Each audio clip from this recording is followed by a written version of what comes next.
Vous êtes dans le Morning News. Bonjour, bienvenue à la une de l'actualité ce matin. Création d'une commission de rédaction d'une nouvelle constitution au Mali. Le président de la transition, le colonel Assimi Goïta, en a signé le décret. L'instance aura 2 mois pour remettre un avant-projet de loi portant constitution. Le dialogue de Tanger, la conférence internationale qui s'est tenue le 10 juin dernier au Maroc, s'est penchée sur la question de la coexistence interreligieuse et sur le dialogue interculturel. L'organisation des premières dames d'Afrique pour le développement a une nouvelle présidente en la personne de Monica Geindo, la première dame de Namibie élue au cours de la 26e Assemblée générale de cette organisation. On ouvre ce journal par ce nouveau drame au Soudan en lien avec de nouveaux affrontements tribaux dans lesquels au moins 100 personnes ont été tuées dans la région de Kolbous, près d'El Geneina, la capitale du Darfour Ouest. Ces violences ont débuté la semaine dernière. Selon les autorités locales, elles seraient nées d'un conflit foncier entre 2 membres de différentes communautés. Le bilan fait également état de 14 villages incendiés dans cette région, souvent le lieu de ce type d'affrontement opposant tribus arabes et tribus non arabes. Ce lundi 13 juin marque le départ officiel de l'armée française de la base militaire de Ménaka, située dans le nord-est du Mali. La base de Ménaka, ouverte en 2018, se trouve dans la région des 3 frontières entre le Mali, le Niger et le Burkina Faso. Elle hébergeait entre autres le groupement des forces spéciales françaises, mais aussi des soldats de la force européenne Takuba. La France va ainsi remettre le commandement de la base aux forces armées maliennes. Ce retrait intervient alors que cette zone connaît une importante dégradation sécuritaire avec une recrudescence des offensives du groupe État islamique depuis le mois de mars dernier. Ce départ signe l'avant-dernière étape du départ définitif de la force antiterroriste Barkhane du Mali dans un contexte donc d'insécurité persistante et de crise diplomatique entre Bamako et Paris. Au Mali, où la junte au pouvoir annonce la création d'une commission chargée d'élaborer une nouvelle constitution, la rédaction se fera sous le contrôle des militaires. La commission qui va être formée sera composée notamment d'un président, de 2 rapporteurs et d'experts. Cette instance disposera d'une durée maximale de 2 mois, selon le décret présidentiel, pour élaborer l'avant-projet de la loi fondamentale. Samantha Saberou-Saboubanga. Après une prorogation de 2 ans de la transition au Mali, la junte au pouvoir ambitionne d'élaborer une nouvelle constitution. En effet, le président de la transition malienne, le colonel Assimi Goïta, a signé dans la nuit du vendredi 10 au samedi 11 juin 2022 un décret portant sur la création de la commission de rédaction de la nouvelle loi fondamentale du Mali. Une nouvelle constitution, cela se comprend aisément en ce sens que tous les régimes successifs de l'ère démocratique du Mali ont tenté de réviser cette constitution du 25 février 92, mais n'ont pas réussi à le faire. Le régime sous Alpha Oumar Konaré, le régime sous Amadou Toumani Touré, le régime sous Ibrahim Boubacar Keïta, la transition sous Dioncounda Traoré, tous ces différents régimes successifs n'ont pas réussi à faire la révision de cette constitution du Mali. D'où, pendant les assises nationales de la refondation, le peuple s'est exprimé pour la mise en place d'une nouvelle constitution. Les membres de cette commission, qui vont travailler pendant 2 mois sous l'autorité du président de la transition, présenteront un avant-projet de loi et rendront une proposition de texte de loi dans les 2 prochains mois. Mais d'ores et déjà, en tenant compte de certaines recommandations phares des Assises nationales de la refondation, on peut deviner des points qui vont être certainement pris en compte dans cet avant-projet. Je pense notamment au mécanisme de décision du président de la République en cas de forfaiture, l'instauration du scrutin proportionnel au niveau des législatives, la participation des Maliens établis à l'extérieur aux législatives et des dispositions notamment qui vont toucher la mise en place d'un organe indépendant de gestion des élections. Ce décret présidentiel rendu public 5 jours après l'annonce d'un nouveau délai de la transition de 24 mois intervient alors que la junte et la communauté économique des États de l'Afrique de l'Ouest, CEDEAO, sont toujours en discussion sur la durée de la transition. Retour à présent sur le dialogue de Tanger, organisé en partenariat avec le ministère marocain des Affaires étrangères et l'Alliance des civilisations des Nations Unies. La rencontre s'est tenue le 10 juin dernier au Maroc et a rassemblé plusieurs personnalités venues du monde entier. Toutes ont voulu porter une réflexion sur la coexistence interreligieuse et sur le dialogue interculturel. Séverin Douque. Le Maroc se positionne comme un laboratoire de mixage culturel, un facteur de développement. Dans un contexte marqué par une géopolitique en mutation perpétuelle, où l'ouverture au monde est un impératif, la cohabitation pacifique à travers le respect mutuel et l'acceptation de l'autre sont de l'avis de plusieurs observateurs des facteurs qui favorisent le développement.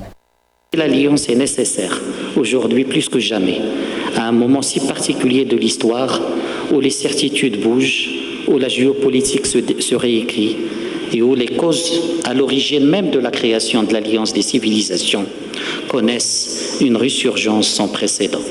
Nous vivons une époque de transformation profonde qui nous invite à examiner le monde extérieur d'un œil et se livrer à un exercice d'introspection de l'autre. Une politique mise en lumière au dialogue de Tanger est un rendez-vous d'échange entre les civilisations et autres cultures du monde. Dans un contexte marqué par une promotion des discours de haine et de violence, le dialogue de Tanger trouve sa raison d'être dans l'impératif de dépassionner les débats sur les appartenances religieuses et autres considérations culturelles.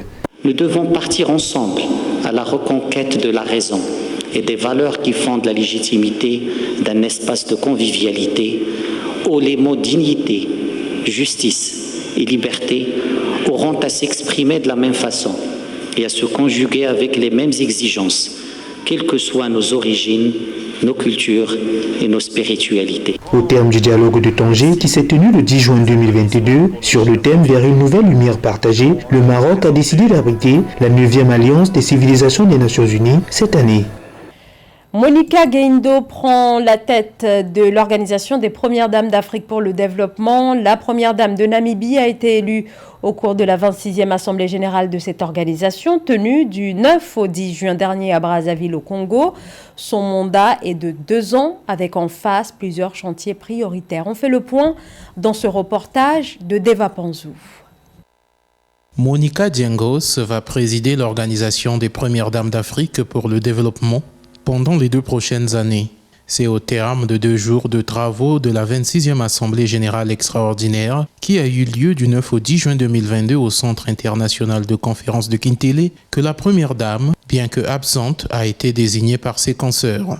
Now more than ever, Maintenant, plus que jamais, nous devons travailler ensemble pour construire une organisation des Premières Dames d'Afrique contre le VIH-Sida, financièrement et organisationnellement résiliente. Nous aurons besoin de vos contributions financières et intellectuelles. Chacun de nous a un rôle à jouer et nous comptons sur votre soutien accru. increased support.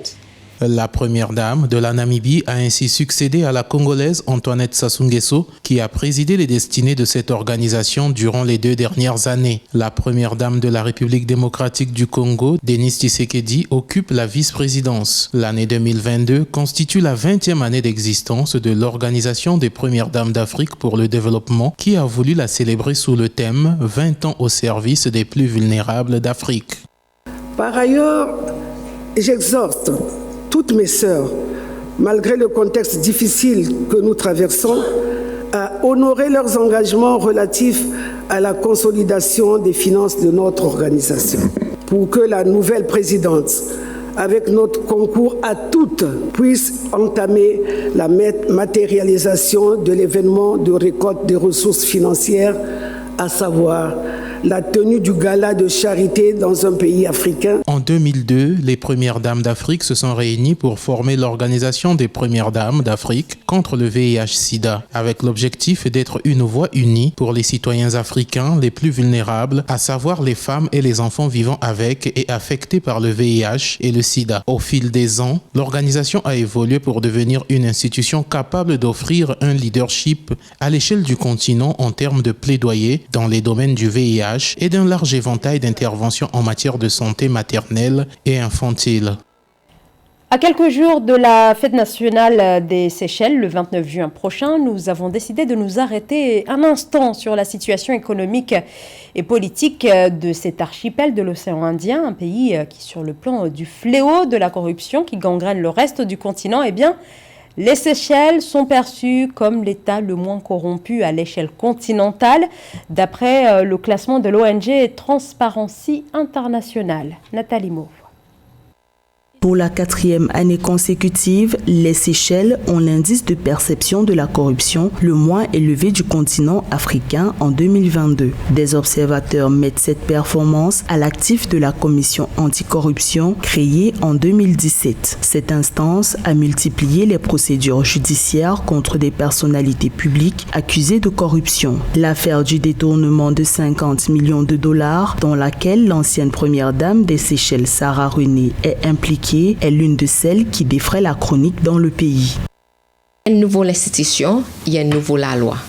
Si vous regardez en 2016, l'un de nos plans importants est d'examiner l'application de la loi dans le secteur public. Nous nous pencherons également sur la consolidation de la déclaration de patrimoine, une responsabilité confiée à notre institution en avril 2021. Bientôt, de nouvelles affaires seront portées devant les tribunaux. Et l'air où voit l'offense qui n'est arrivée. La loi anticorruption des Seychelles, adoptée en 2016, confère le pouvoir à la commission de lutte contre ce fléau, de prévention, mais aussi d'instruction des dossiers soumis à la juridiction pénale. Sur le plan de la prévention, des programmes scolaires sont mis en place pour sensibiliser les Seychellois contre la corruption dès la base. Grâce à nos programmes d'éducation, les gens sont de plus en plus conscients de ce que constitue une pratique de corruption et ils nous les signalent après les séances. Il faudra du temps pour éliminer la corruption dans le pays, mais un travail que nous continuons d'évaluer en révisant nos statistiques à la fin de l'année. La prévention est la partie la plus importante de notre travail et contribuera à réduire les cas à terme. Les Seychelles, soupçonnées d'abriter des paradis fiscaux, ont ratifié des instruments juridiques pour lutter contre l'enrichissement illicite et le blanchiment d'argent dès 2006. La commission anticorruption de l'État insulaire est placée sous le contrôle du groupe de lutte contre le blanchiment d'argent en Afrique orientale et australe. Les organisations internationales craignent que la croissance en Afrique subsaharienne ne parvienne pas à décoller, en cause une politique insuffisante, mais aussi de nouveaux chocs externes qui ont aggravé une situation déjà fragile, et c'est notamment le cas en Afrique de l'Ouest. Amenedji. Les effets persistants de la pandémie mondiale et du récent conflit russo-ukrainien compromettent le rebond économique de la zone ouest africaine, qui s'attend à une croissance de 4,2% en 2022 et 4,6% en 2023 contre 4,3% en 2021. Selon la Banque africaine de développement, certains pays, bien qu'éprouvés par la Covid-19, ont su faire preuve de résilience avec de bonnes perspectives. Le Bénin a bien résisté à la crise Covid. C'est l'un des pays qui a réussi à maintenir des taux de croissance de 3,8, 4%. Mais surtout, c'est un pays, on ne le dit pas souvent, qui, en plein cœur de la crise Covid, a quand même eu un rehaussement de sa note, de son rating par les agences internationales de rating. Et puis, c'est un pays qui, pour nous, pourrait, dès 2022-2023, revenir et dépasser des taux de croissance de 6-7%. Et il nous semble qu'il se maintiendrait à ce niveau-là, au même niveau que la Côte d'Ivoire. Et je pense qu'il n'y a probablement que le Niger, peut-être et le Sénégal, qui passeraient largement devant le Bénin. Marché inflationniste, perturbation des chaînes d'approvisionnement et chocs climatiques, mais aussi flambée des cours mondiaux des matières premières ont limité les perspectives de reprise économique des pays ouest africains. D'après la base, il est important d'impulser une croissance inclusive avec une transition énergétique juste, tout en misant sur le capital humain et la diversification économique. La région, l'Afrique de l'Ouest, regorge d'opportunités. Nous avons en Afrique de l'Ouest, parmi les plus grands producteurs de bauxite, c'est la Guinée, des producteurs d'or, c'est le Burkina Faso, c'est le Ghana. Nous avons en Afrique de l'Ouest les deux plus grands producteurs de cacao. Donc c'est vraiment une région qui est riche, qui regorge d'opportunités. Le plus important pour nous, c'est vraiment d'être sûr que nous puissions convertir cette jeunesse, ce dynamisme de la jeunesse en force.